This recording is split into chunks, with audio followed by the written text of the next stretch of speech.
Muy buenos días a todos, mi nombre es Natalie Durán y el día de hoy hablaremos acerca de los circuitos lógicos combinacionales. Comenzando lo que es forma de suma de productos.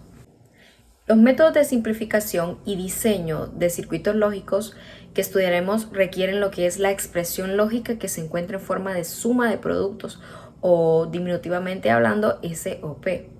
Algunos ejemplos de esta forma son: número 1, ABC más ABC. Número 2, AB más ABC más CD más D. Y número 3, AB más CD más EF más GQ más HL. Cada una de estas expresiones de suma de productos consiste de dos o más términos de AND, que sería productos, a los que se le aplica la operación OR. Cada término AND consiste de una o más variables que aparecen de manera individual, ya sean de forma complementada o no complementada. Por ejemplo, en la expresión de suma de productos ABC más ABC, el primer producto, AND, contiene lo que son las variables A, B y C en su forma no complementada, sería no invertida. El segundo término, AND, contiene lo que es A y C en su forma complementada, que sería invertida. En expresión de suma de productos, un signo de inversión no puede cubrir más de una variable. En términos, lo que es, por ejemplo, no podemos tener APC o RST. Continuando con lo que son suma de productos. Algunas veces se utiliza en otra forma general para las expresiones lógicas en el diseño de circuitos lógicos. A esta forma se le llama lo que son productos de las sumas, POS, y consiste de dos o más términos, que sería el OR, que entre paréntesis serían sumas, a los que se le aplican una operación AND. Cada uno de estos términos consiste en una o más variables, en su forma complementaria o no complementaria. He aquí algunas expresiones de productos de sumas. Número 1, A más B más C y A más C. Número 2, A más B, C más D, que sería F. Número 3 sería A más C, B más D, B más C y A más B más E. Los métodos de simplificación y diseño de circuitos que utilizaremos se basan en lo que es la forma de suma de productos, por lo que no veremos muchos ejemplos con la forma de productos de sumas. No obstante, de vez en cuando se presentarán de esta forma para algunos circuitos lógicos que tengan en ciertas circunstancias o ciertas estructuras. Continuando con simplificación de circuitos lógicos. Una vez que se obtiene la expresión para un circuito lógico, podemos reducirla a una forma más simple, que contenga lo que son menos términos o menos variables en una o más términos. Así, la nueva expresión puede utilizarse para implementar lo que es un circuito equivalente al circuito original, pero que obtenga menos compuertas y conexiones. Para ilustrar esto, puede simplificarse para producir. Ambos circuitos lo que son realizan, pero de la misma lógica, por lo que debe ser obvio en que el más simple es más conveniente, ya que contiene menos compuertas y por lo tanto será más pequeño y económico que el original, lo que pues es más confiable, ¿no? De algún circuito que aumentará, ya que hay menos interconexiones que pueden provocar fallas potenciales en el circuito. Uno de ellos utiliza lo que son teoremas de álgebra booleana y, como veremos, depende mucho de lo que es la inspiración y la experiencia.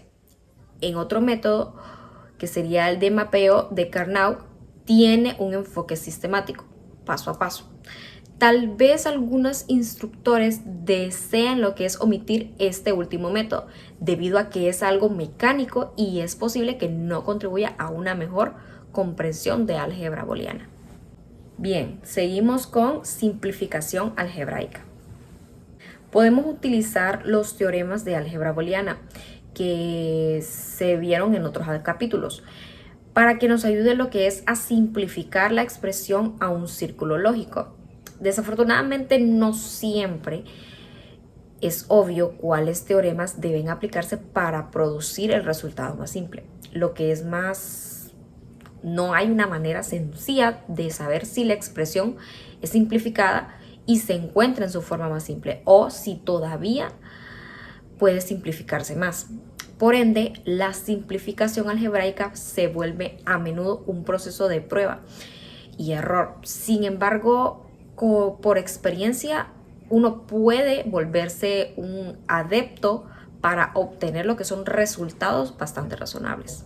Los ejemplos que se muestran a continuación ilustrarán lo que son muchas de las maneras en las que se pueden aplicar los teoremas booleanos para tratar de simplificar lo que es una expresión. Estos ejemplos contienen dos pasos esenciales. Número uno sería la expresión original que se coloca en la forma SOP mediante la aplicación repetida de los teoremas de Morgan y la multiplicación de los términos. Y número dos sería una vez que la expresión original se encuentra en la forma SOP, se comprueba si hay factores comunes en los términos de productos y si se lleva a cabo la factorización en donde sea posible. Este proceso de factorización deberá como ayudar a eliminar uno o más términos. Seguimos con lo que son los diseños de circuitos lógicos combinacionales. Cuando se da el nivel de salida deseado de un circuito lógico para todas las posibles condiciones de entrada, los resultados pueden de manera conveniente en una tabla de verdad. La expresión booleana para el circuito requerido puede entonces derivarse de la tabla de verdad, en donde se muestra lo que es la tabla de verdad para un circuito que tiene dos entradas, A y B, y salida X. La tabla muestra que la salida X estará a nivel 1, solo para el caso en el que A más 0 y B más 1 sea accesible. Ahora, lo que resta es determinar qué circuito lógico producirá esta operación deseada. Deberá ser evidente que una de las posibles soluciones es la que se muestra lo que son en las siguientes operaciones.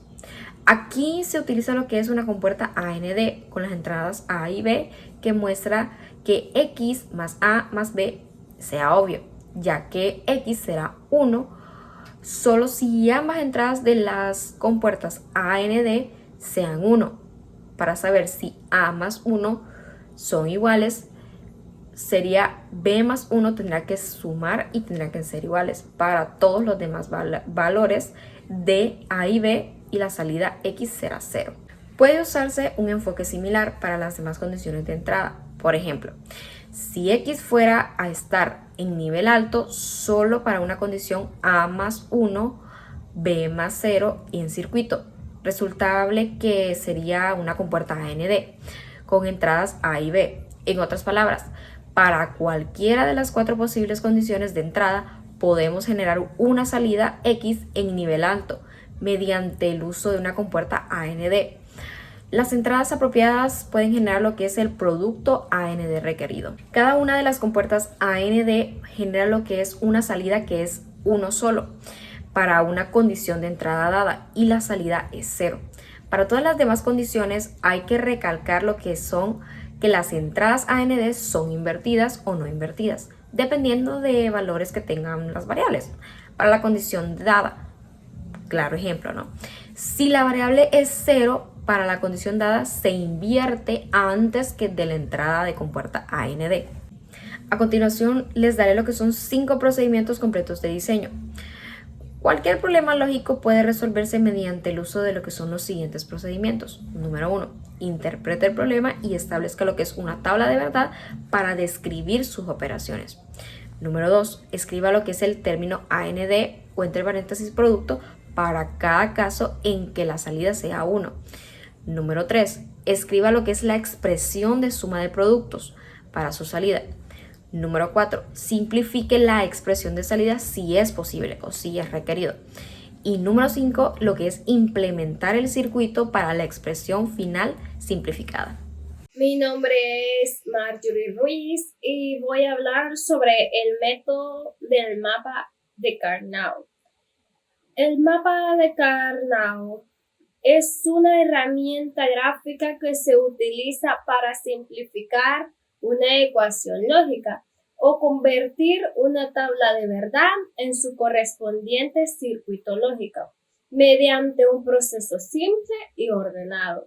Aunque un mapa Karnaugh puede usarse para problemas en los que se involucre cualquier número de variables de entrada, su utilidad prácticamente está limitada a 5 o 6 variables.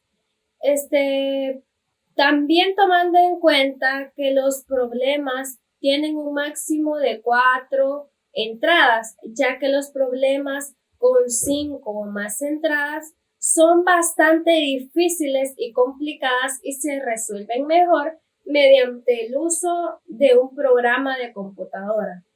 También, al igual que una tabla de verdad, el mapa es un medio para mostrar la relación entre las entradas lógicas y las salidas deseadas, tomando en cuenta además que en algunos puntos importantes que ilustran los problemas son, como número 1, la tabla de verdad proporciona el valor de la salida X para cada combinación de valores de entrada. El mapa Karnaugh proporciona la misma información en un formato distinto. Cada caso en la tabla de verdad corresponde a una casilla en el mapa. Como punto número 2, las casillas del mapa Karnaugh se etiquetan de manera en que las casillas adyacentes en forma horizontal difieran solo por una variable. Como punto número 3, para que las casillas adyacentes en forma vertical y horizontal difieran solo por una variable, el etiquetado de arriba hacia abajo debe realizarse en el orden mostrado. AB, AB separado, AB y AB punto. Lo mismo aplica para el etiquetado de izquierda a derecha. C espacio D, C espacio D, D y C. Como punto número 4, una vez que se haya llenado el mapa Karnaugh con ceros y 1, puede obtenerse la expresión de suma de productos para la salida X mediante la aplicación de la operación OR a todas las casillas que contengan un 1.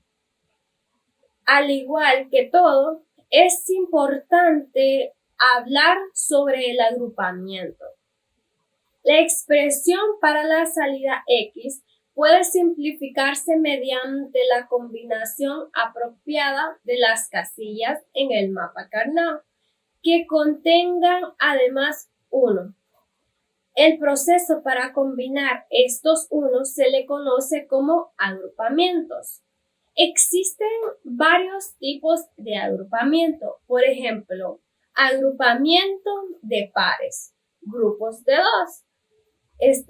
Este agrupamiento, al agrupar un par de unos adyacentes o un mapa Karnaugh, se elimina la variable que aparece tanto en forma no complementaria como en forma complementaria.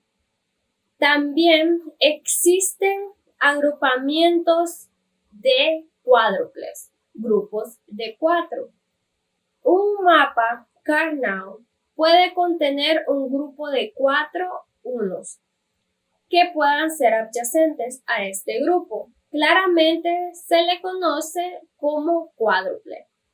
Cuando se agrupa un cuádruple, el término resultante solo contendrá las variables que no cambian su forma en todas las casillas del cuadro. También tenemos agrupamiento de octetos, grupos de 8. Cuando se agrupan octetos en un mapa de 4 variables, se eliminan 3 de ellas, ya que solo una permanece sin cambios. Al agrupar un octeto B de unos adyacentes, se eliminan tres variables que aparecen tanto en su forma complementaria como en su forma no complementaria. Ahora, es importante hablar sobre el proceso completo de simplificación del mismo. Podemos resumir la regla para los agrupamientos de cualquier tamaño de la siguiente manera. Cuando una variable aparece tanto en su forma complementada como en no complementada dentro de un grupo, esa variable se elimina de la expresión. Las variables que son iguales para todas las casillas en grupo deben aparecer en la expresión final. Es muy importante hablar de cómo llenar un mapa Karnaugh a partir de una expresión de salida. Cuando la salida deseada se presenta como expresión booleana en vez de tabla de verdad, el mapa Karnaugh puede llenarse mediante el uso de los siguientes pasos. Número 1. Cambia la expresión a su forma SOP. En caso que no se encuentren ya en esa forma. SOP también puede decirse procedimiento operativo estándar. Número 2. Para cada término de productos en la expresión SOP, coloque un 1 en cada casilla del mapa Karnaugh, cuya etiquetación contenga la misma combinación de variables de entrada con un 0 con todas las demás casillas. También hablar sobre las condiciones no importa. Algunos circuitos pueden diseñarse de manera que hayan de entrada en cual existen niveles de energía especificados. Estas condiciones de entrada nunca ocurrirán. En otras palabras, habrán ciertas combinaciones de niveles de entrada en los que no importa si la salida está en alto o está en bajo. Otro tema de suma importancia son los circuitos OR exclusivo y los NOT exclusivo. Dos de los circuitos especiales que se presentan con mucha frecuencia en los sistemas digitales son el OR exclusivo y el NOT exclusivo. Además, el circuito OR exclusivo también se abre como XOR, se abreviatura como XOR. Esta combinación específica de compuertas lógicas se produce con mucha frecuencia y es muy útil en ciertas aplicaciones. Una compuerta XOR solo tiene dos entradas y no hay compuertas XOR de 3 ni de 4 entradas. Las dos entradas se combinan de manera X igual a AB más AB. Una forma abreviada que se utiliza algunas veces para indicar la expresión de salida XOR. Además, algunas características de una compuerta XOR serían como número 1, solo tiene dos entradas y su salida es X igual a B más AB igual a A y B.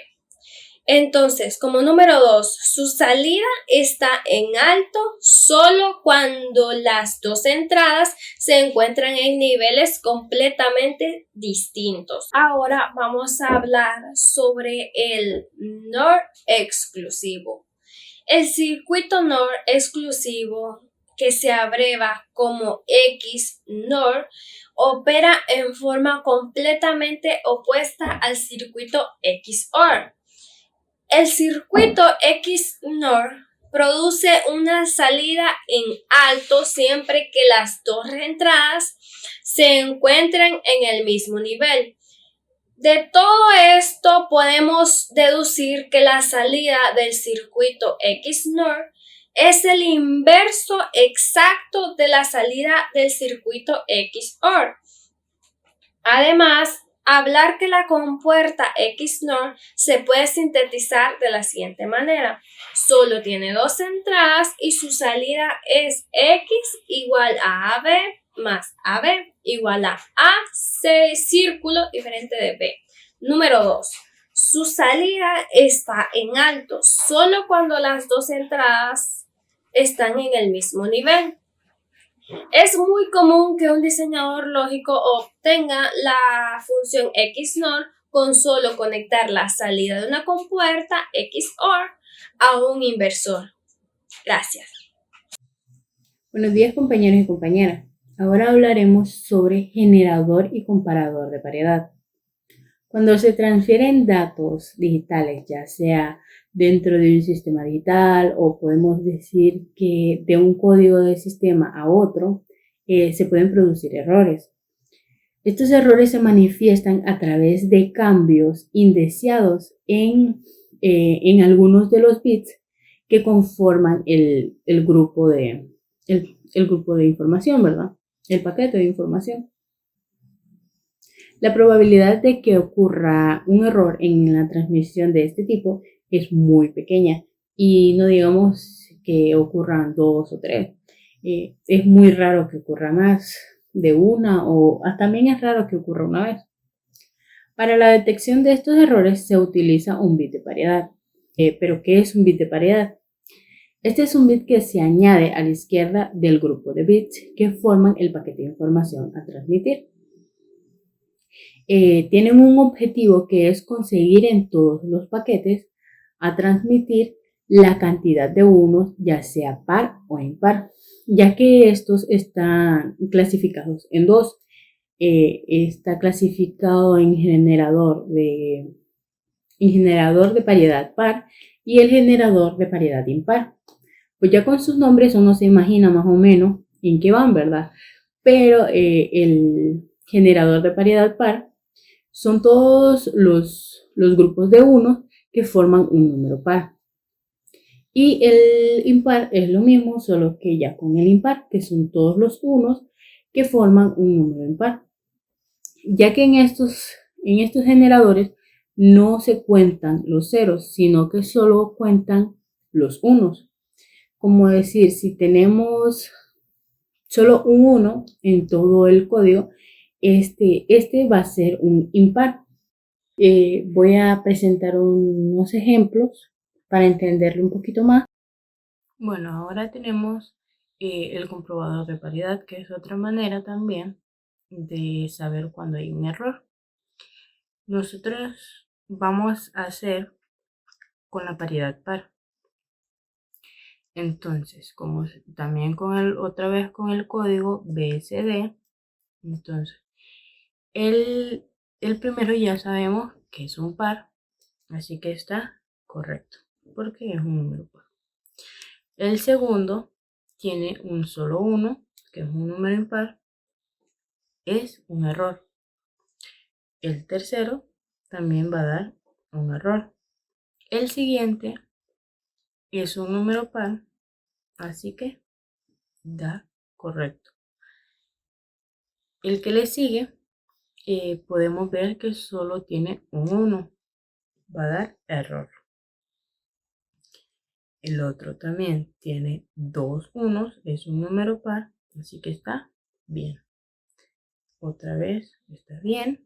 Y aquí podemos ver que tenemos 3 unos, es un número impar, así que va a dar error. Bueno, ahora vamos a ir con el ejemplo sobre generador de paridad.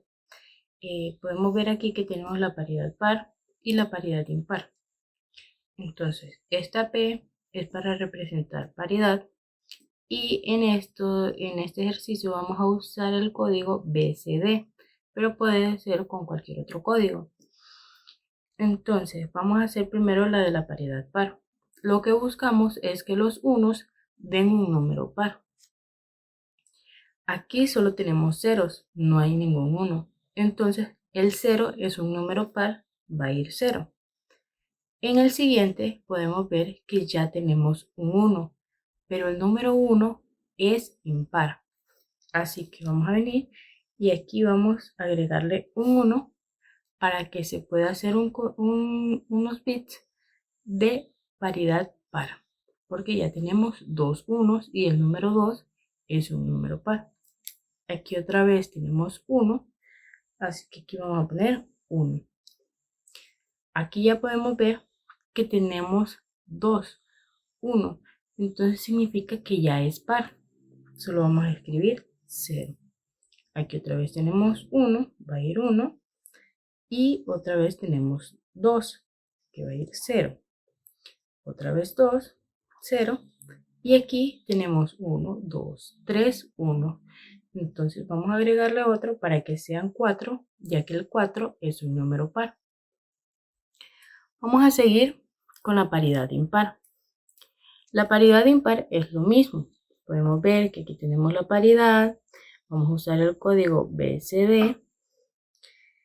Y ahora vamos a hacer lo mismo.